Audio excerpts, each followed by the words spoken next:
Bismillahirrahmanirrahim. Assalamualaikum warahmatullahi wabarakatuh. Innal hamdalillah nahmaduhu wa nasta'inuhu wa nastaghfiruh wa na'udzu billahi min syururi anfusina wa min sayyiati a'malina. May yahdihillahu fala mudhillalah wa may yudlil fala hadiyalah. Asyhadu an la ilaha illallah wahdahu la syarikalah wa asyhadu anna Muhammadan abduhu wa rasuluhu la nabiyya ba'dah. Allahumma salli wa sallim wa barik ala Muhammadin sayyidil anbiya'i wal mursalin wa ala alihi wa ashabihi wa man tabi'ahu bi ihsanin ila yaumiddin. Amma ba'du. Ma'asyiral muslimin, pemirsa TV Albana yang dimuliakan Allah Subhanahu wa taala. Alhamdulillah, kita bersyukur kepada Allah yang telah mengumpulkan kita, memampukan kita untuk sama-sama hadir dalam rangka berthalabul ilmi. Dan pada kesempatan kali ini kita akan membahas terkait bermazhab adalah jalan ulama salaf. Sebagaimana yang kita ketahui, di dalam syariat agama kita memahami Al-Quran ataupun hadis-hadis Nabi SAW adalah melalui perantara, yaitu para alim ulama. Nah, perantara tersebut yang dibangun oleh para ulama dengan metodologi, kemudian mengumpulkan pemahaman-pemahaman mereka, sehingga terciptalah yang namanya madhab. Nah, lantas apa itu madhab? Apa kebutuhan kita di dalam mazhab tersebut dan kaitannya dengan memahami Al-Quran serta hadis-hadis Nabi SAW. Mazhab itu secara bahasa adalah ismun limakanid dhihab, jalan yang dilalui, jalan yang dilewati, ataupun tempat pergi. Ulama mendefinisikan aliran pemikiran dalam hukum fikih yang mengikuti pendapat dari para ulama. Ulama di sini ulama-ulama mu'tabar, ulama-ulama yang terpercaya. Karena tidak setiap dari mereka yang pendapatnya diakui, yang pendapatnya masuk di dalam ahli sunnah wal jamaah. Oleh sebabnya, ketika kita berbicara tentang mazhab, tidak terlepas dari hukum mazhab itu sendiri. Maka nanti kita bisa menyimpulkan apakah kita termasuk wajib atau harus bermazhab atau tidak harus ataupun tidak wajib bermazhab. Nah, pada dasarnya setiap kaum muslimin harus memahami Al-Quran dan hadis dengan baik dan benar. Sebagaimana Rasulullah SAW pernah bersabda, "Taraktu fikum amrain lan tadillu ma tamassaktum bihima. Kitaballahi wa sunnata rasulih." Dalam hadis yang diriwayatkan oleh Imam Malik, Imam Hakim dan Al-Baihaqi, aku telah tinggalkan pada kalian dua perkara. Kalian tidak akan tersesat jika berpegang teguh dengan dua perkara tersebut. Yang pertama adalah Al-Quran, yang kedua hadis. Nah, sumber hukum yang disepakati oleh para alim ulama adalah Al-Quran, hadis, ijma', qiyas. Dan ini tidak ada khilaf dari keempat ulama mazhab. Adapun di luar daripada itu, ada juga beberapa hukum yang dipakai, sumber yang digunakan, tetapi khilaf di antara ulama ahli sunnah wal jamaah. Berbicara tentang mazhab, kita semua diperintahkan untuk kembali kepada Al-Quran dan hadis. Tetapi ingat, ma'asyiral muslimin, pemirsa Albana TV yang dimuliakan Allah Subhanahu wa taala, bahwa untuk kembali kepada Al-Quran dan hadis mesti ada perantaranya, mesti ada jalur dan jalannya. Nah, tidak setiap orang dari kaum muslimin mampu memahami isi Al-Quran dan sunnah Rasulullah SAW dengan baik dan benar, sebagaimana kehendak Allah dan Rasulnya. Karena itu umat Islam diperintahkan untuk belajar kepada ahlinya. Nah, kita semua adalah orang-orang yang jauh dari pemahaman Al-Quran dan hadis, maka kita belajar dengan ahlinya, ahli Quran, Kemudian kita belajar hadis dengan ahli hadis, belajar fikih dengan ahli fikih, dan seterusnya. Sehingga akan terbentuklah pemahaman dari umat Islam agar mereka betul-betul bisa memahami Al-Quran dan hadis sesuai yang dikehendaki oleh Nabi Muhammad sallallahu alaihi wasallam. Maka muncul ulama-ulama yang mereka melakukan istimbatul ahkam atau mengambil kesimpulan-kesimpulan hukum dari Al-Quran dan Sunnah mengenai hari ini tata cara di dalam beribadah. Seperti kita mendapatkan ilmu sholat, ilmu puasa, hal-hal yang terkait dengan zakat, haji ataupun umrah, dan tentang ibadah-ibadah lain yang kita kerjakan, itu adalah berdasarkan kesimpulan para alim ulama dari sumber Al-Quran dan hadis-hadis Nabi Sallallahu Alaihi Wasallam. Dan ajarannya para ulama tersebut diajarkan kembali kepada murid-muridnya, dijelaskan menjadi hukum-hukum syariat. Kemudian murid-murid mereka membukukan apa yang disampaikan oleh guru-gurunya. Sehingga estafet keilmuan ini terjaga dari generasi ke generasi. Terus sampai kepada kita. Dan ajaran inilah, pemahaman inilah, metodologi inilah yang disebut dengan madhab. Jadi madhab itu adalah satu perkara yang bisa menghantarkan kita agar memahami Al-Quran dan hadis secara baik dan benar. Maka ulama-ulama yang mengikuti madhab Syafi'i, murid langsung ataupun tidak, mereka disebut ashabus Syafi'iyah. Ulama-ulama yang belajar kepada Imam Hanafi ataupun setelahnya yang mengikuti, maka disebut mazhab Hanafi. Begitu juga mazhab Maliki yang mengikuti Imam Malik bin Anas, dan mazhab Hambali yang mengikuti Imam Ahmad bin Hanbal, serta ulama-ulama yang mengikuti mazhab Hambali.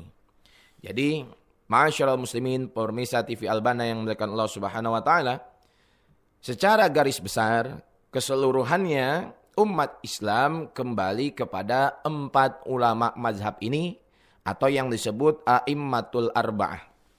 Mulai dari Hanafi, Maliki, Syafi'i, dan Hambali. Kenapa kembali kepada 4 mazhab ini? Tidak lebih daripada itu. Karena umat Islam telah mengakui dari zaman ke zaman keilmuan yang disepakati oleh jumhur ulama terkait 4 mazhab ini. Adapun di luar daripada itu, sebelumnya ada juga mazhab-mazhab terdahulu. Seperti mazhabnya Imam Sufyan Ats-Tsauri, kemudian Ibnu Jarir At-Tabari, ada mazhabnya Daud Az-Zahiri, Ishaq ibn Rahuyah, dan lain-lain. Tapi seiring berjalan dengan zaman, hanya tersisalah ke-4 mazhab ini yang disepakati oleh ahlu sunnah wal jamaah. Jadi memang kita sepakat untuk mengikuti Nabi Muhammad SAW dalam panutan beragama. Dan tidak ada khilaf di antara ulama. Namun untuk mengikuti Nabi SAW ada caranya dan jalurnya. Rasulullah SAW itu pernah bersabda, khairun nasi qarni, thummal ladhina yalunahum, thummal ladhina yalunahum. Sebaik-baik manusia adalah generasiku. Kemudian generasi berikutnya, kemudian generasi berikutnya.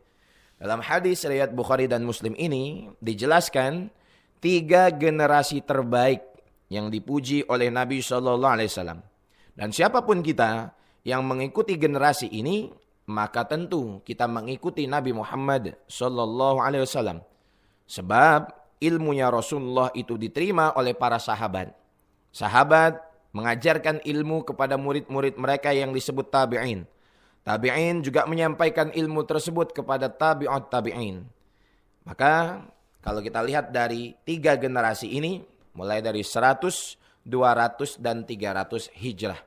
Sedangkan keempat imam madhab itu berada pada generasi tabi'ut tabi'in, generasi yang diakui oleh Nabi SAW sebagai generasi terbaik, direkomendasikan oleh Rasulullah SAW untuk diikuti. Masyaallah muslimin, pemirsa Albana TV yang dimuliakan Allah Subhanahu wa taala. Nah, di zaman sekarang masih saja ada orang yang belum paham terkait hakikat ilmu fikih. Mereka beranggapan bahwa ilmu fikih itu hanya perkataan manusia yang tidak dilandasi dengan dalil-dalil syar'i. Padahal itu sangat keliru. Kalau kita lihat, ketika seseorang yang punya pandangan sempit dalam ilmu fikih, yang mereka beranggapan yang dikatakan oleh para ulama, pendapatnya para ulama itu tidak dilandasi dengan Al-Quran, hadis ataupun dalil-dalil syar'i, maka dengan mudahnya orang-orang yang sempit dalam pemandangan fikih itu mereka akan berkata, mari kita tinggalkan mazhab, langsung kembali kepada Al-Quran dan hadis. Padahal tidak demikian, karena keempat ulama mazhab, mereka tidak ada satupun yang keluar dari hadis dan Al-Quran sebagai sumber syariat.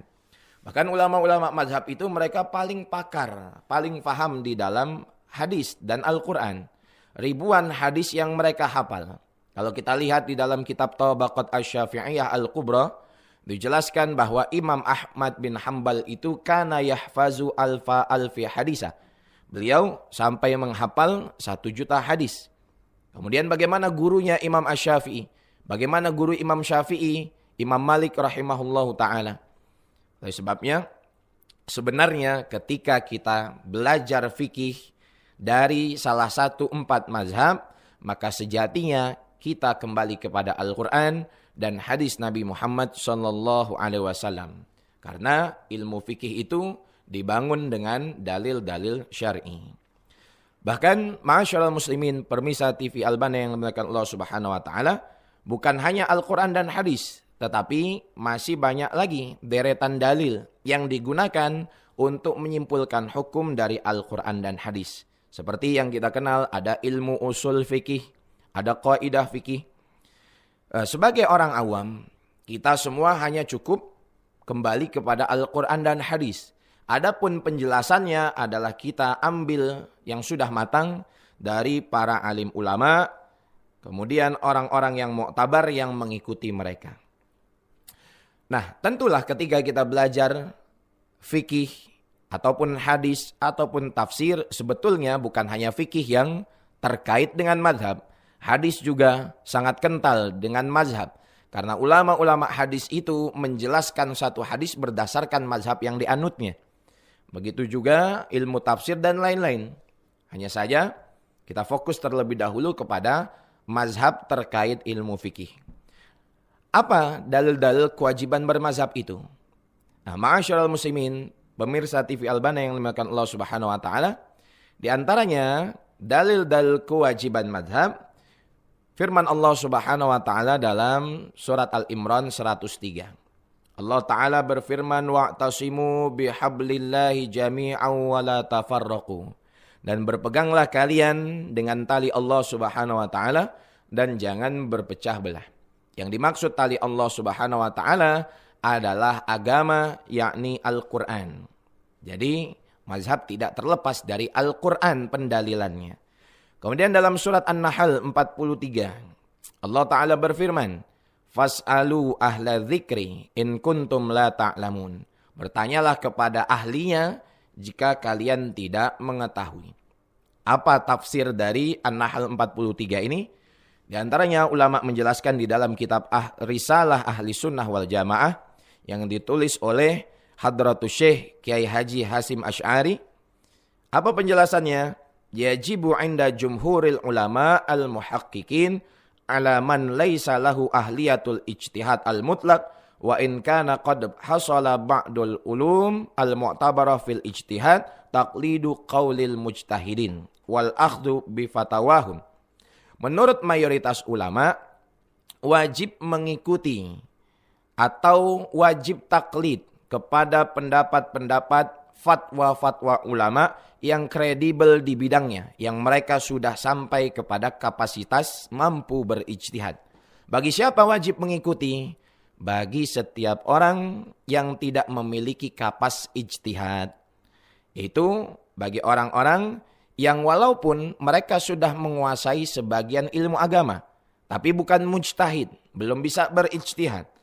Maka oleh sebabnya kita memilih dari salah satu madhab itu Karena mereka keempat ulama madhab ini adalah semuanya mujtahid. Apakah hari ini masih ada mujtahid? Maka jawabannya sudah tidak ada. Jangankan hari ini, ma'asyiral muslimin, pemirsa TV Albana yang dimuliakan Allah Ta'ala, di zaman Imam An-Nawawi rahimahullah Ta'ala, yang menulis kitab Riyadhus Shalihin dan lain-lain, beliau saja mengatakan di zamannya sudah sangat sulit untuk menemukan seorang mujtahid. Apalagi zaman sekarang. Maka Syekh Shalih Ibn Utsaimin, kemudian Syekh Shalih Fauzan itu mengatakan hari ini sudah tidak ada lagi mujtahid. Maka kita sebaiknya mengikuti madhab yang mayoritas berada di masyarakat setempat untuk meminimalisir gesekan agar menghindari perbedaan. Taib. Kemudian terkait hadis-hadis kewajiban madhab. Dalam hadis yang diriwayatkan oleh Imam Tirmizi, Imam Ahmad dan An-Nasa'i, Rasulullah sallallahu alaihi wasallam bersabda, "Iqtadu billadzaini min ba'di, Abi Bakar wa Umar." Ikutilah oleh kalian dua orang setelahku, yaitu Abu Bakar dan Umar. Nah, hadis ini kita diperintahkan untuk mengikuti dua ulama yang sekaligus dia adalah sahabat Nabi, Abu Bakar dan Umar radhiyallahu taala anhuma. Kemudian bahkan Nabi SAW itu pernah memuji sahabatnya, ashabi kan nujum, bi ayyihim iqtadaitum ihtadaitum. Sahabat-sahabatku seperti bintang-bintang di langit, yang mana kalian ikuti, maka kalian akan mendapatkan petunjuk. Siapa orang-orang yang paling faham kepada sahabat Nabi, yang langsung mereka pernah menyaksikan ibadahnya Nabi, keseharian Nabi, kehidupan Nabi. Yang paling faham kepada sahabat Nabi, tentulah orang terdekat setelah generasi sahabat, yaitu para tabi'in. Siapa yang faham dengan para sahabat dan tabi'in? Tentulah orang yang belajar dengannya, yaitu para tabi'ut tabi'in. Sehingga imam-imam mazhab ini mereka sangat faham kepada tabi'in, karena tabi'in mereka adalah murid-murid dari sahabat-sahabat Nabi. Sehingga makin dekat jalur sanad atau rantai keilmuan adalah makin menampakkan kemurniannya. Nah, pendapat para ulama terkait mazhab. Kita lihat yang pertama di dalam kitab At-Tahrir yang ditulis oleh Ibnul Humam. Dijelaskan walamma indarasatil madahibul haqqah illa hadhil arba'ah kana ittiba'uha ittiba'an lis-sawadil a'zam wal khuruju anha khurujan anis sawadil a'zam. Ketika mazhab-mazhab yang benar pada zaman dahulu itu telah habis, musnah dan hanya menyisakan 4 mazhab, Hanafi, Maliki, Syafi'i dan Hambali, maka mengikuti 4 mazhab ini seperti mengikuti sawadul a'zam, pendapat yang mayoritas. Dan meninggalkan 4 mazhab ini berarti kita meninggalkan sawadul a'zam, pendapat yang mayoritas. Dan dijelaskan juga kenapa?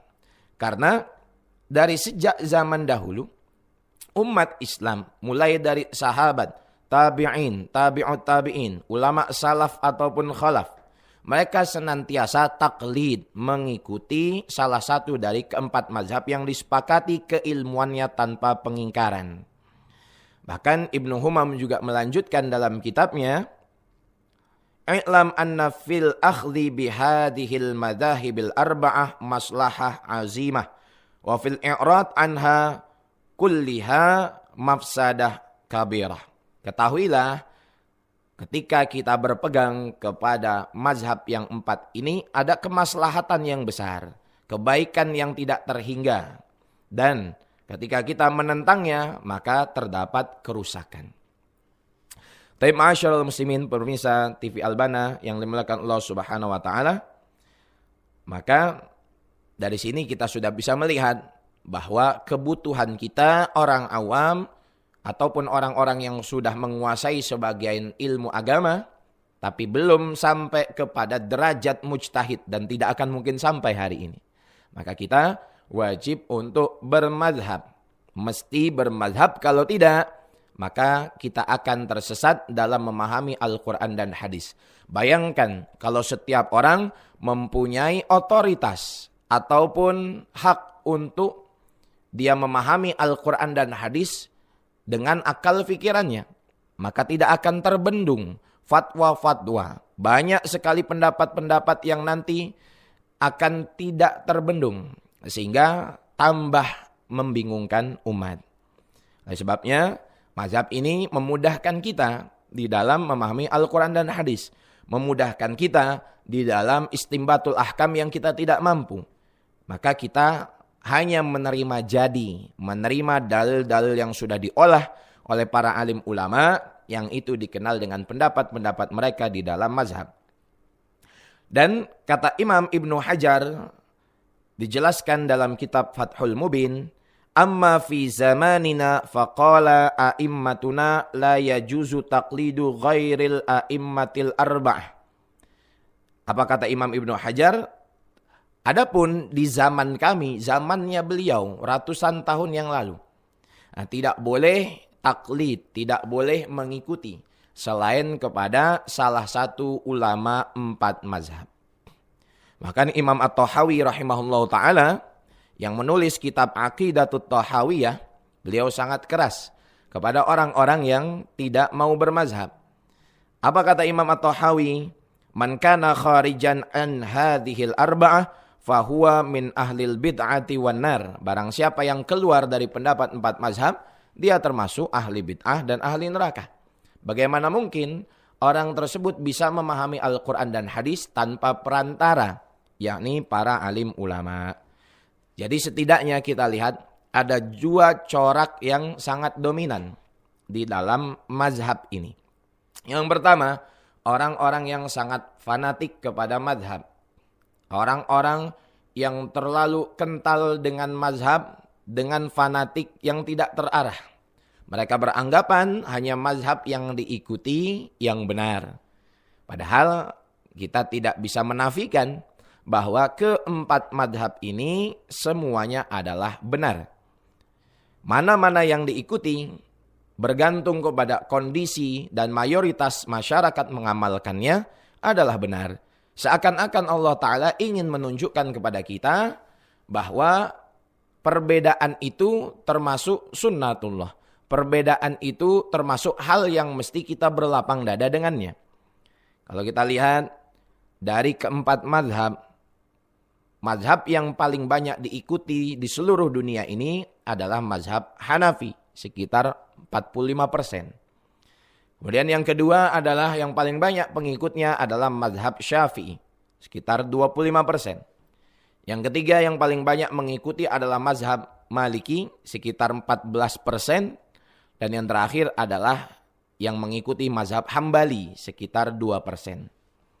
Nah, pada dasarnya mazhab yang ada pada zaman dahulu lebih daripada 4. Tapi kalau sekarang ada orang yang mengaku, saya ikut mazhab Sufyan Ats-Tsauri, saya ikut mazhab Daud Az-Zahiri, saya ikut mazhab Ibnu Jarir, maka pendapat itu tertolak, tidak bisa diakui, karena dalil-dalil yang di luar dari 4 mazhab sudah tidak konkret dan tidak valid serta tidak bisa dipertanggungjawabkan.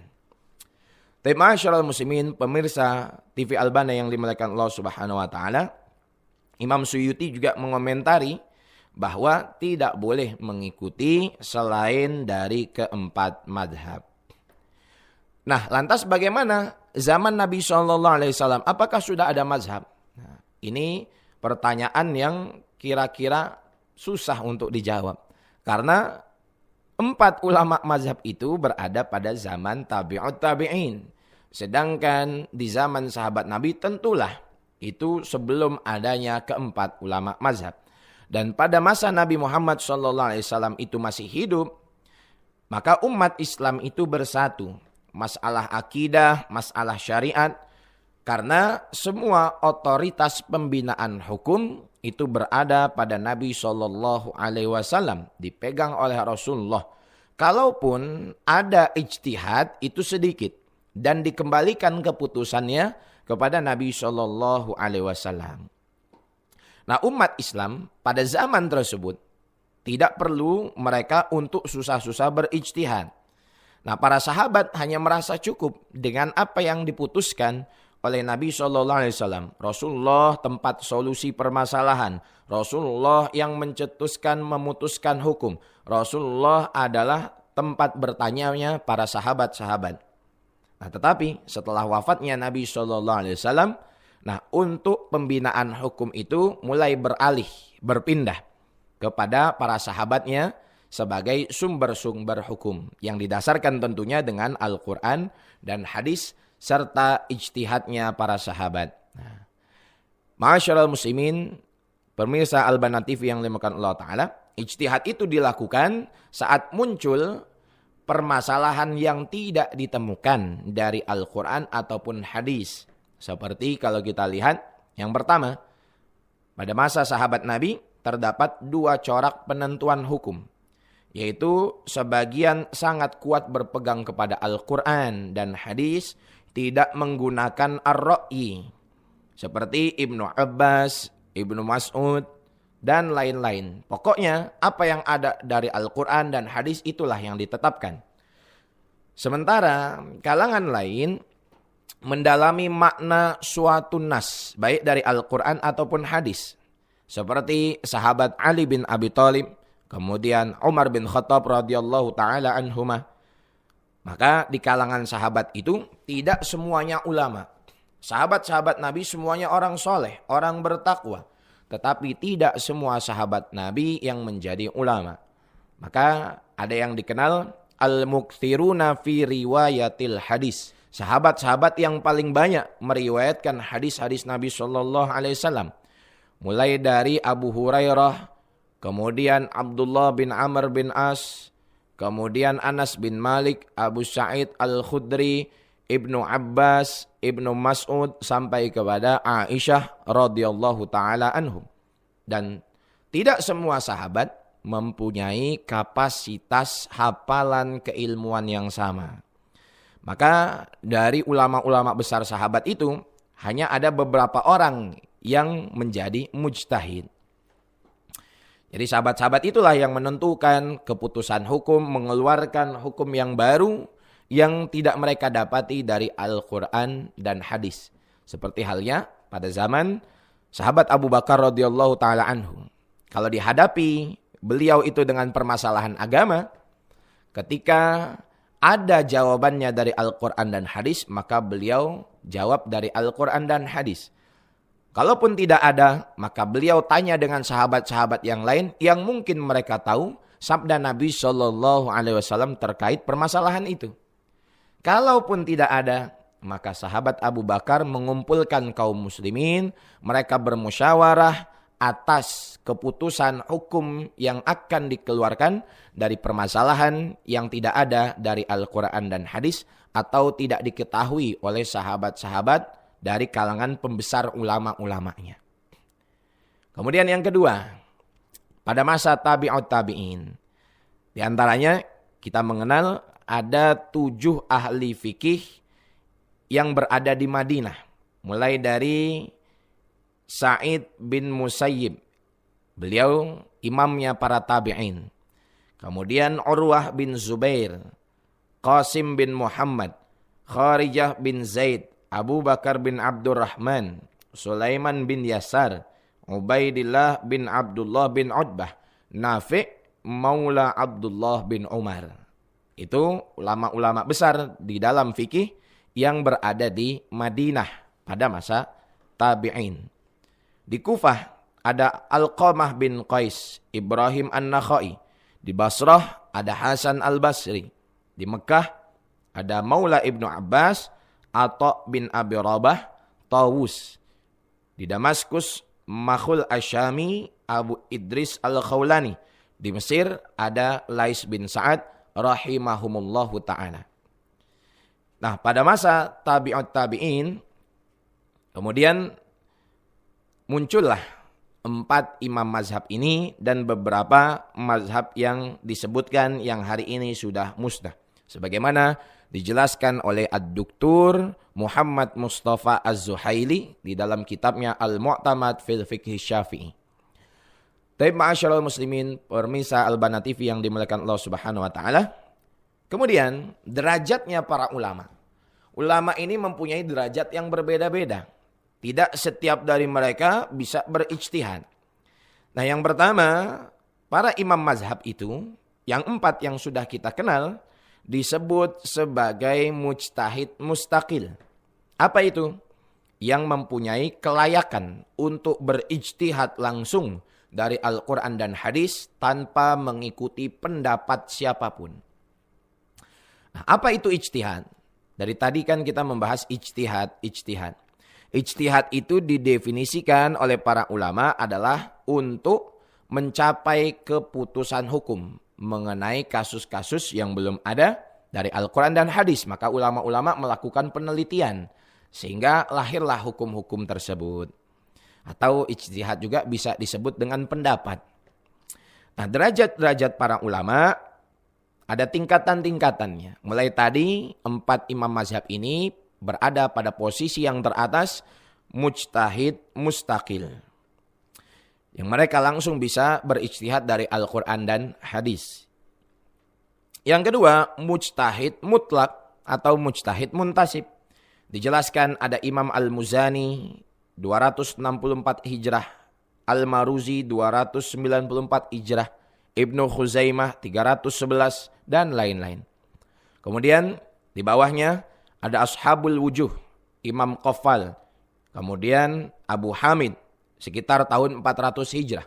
Apa perbedaannya dengan mujtahid mustaqil, mujtahid muntasib dan Ashabul Wujuh? Adapun ulama setelah imam mazhab, mereka tetap mengikuti rumus yang telah diciptakan oleh imam-imam mazhab.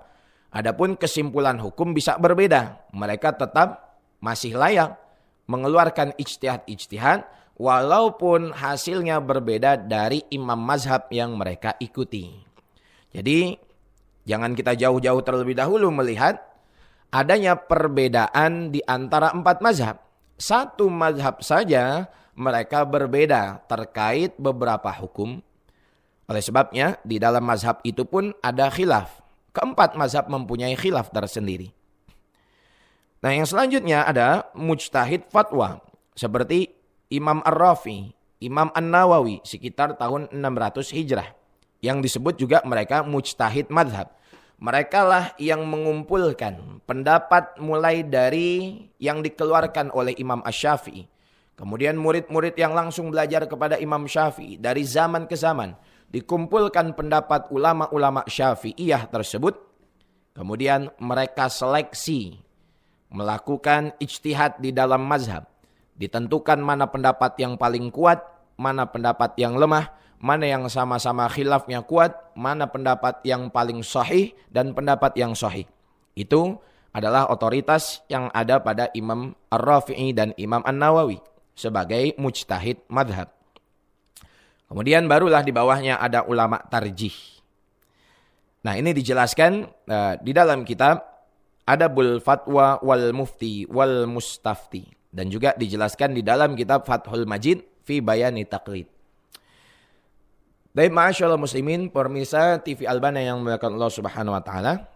Lantas ketika langsung kembali kepada Al-Qur'an dan hadis tanpa bermadhab, maka itu akan menjadikan tanggung jawab kita berat di hadapan Allah Subhanahu wa taala karena kita bukan ahlinya.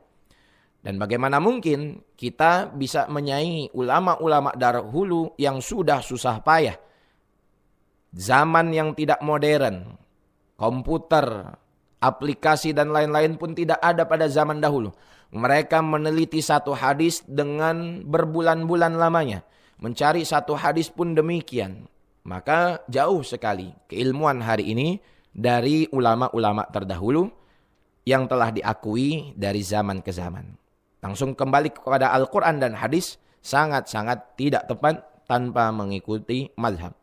Bahkan ada seorang ulama yang menulis kitab Tanwirul Qulub. Dijelaskan dalam kitab tersebut, man lam yuqallid wahidan minhum wa qala ana a'malu bil kitabi was sunnah mudaiyan fahmal ahkam minhuma fala yuslamu lahu bal huwa mukhti dallun mudillun. Dan barang siapa yang tidak mengikuti keempat mazhab. Dan dia berkata, ana a'malu bil kitabi wa sunnah. Saya langsung beramal berdasarkan Al-Quran dan hadis. Mengaku telah memahami Al-Quran dan hadis, hukum-hukum di dalamnya. Maka orang tersebut tidak bisa diterima. Dia adalah orang yang sesat dan menyesatkan.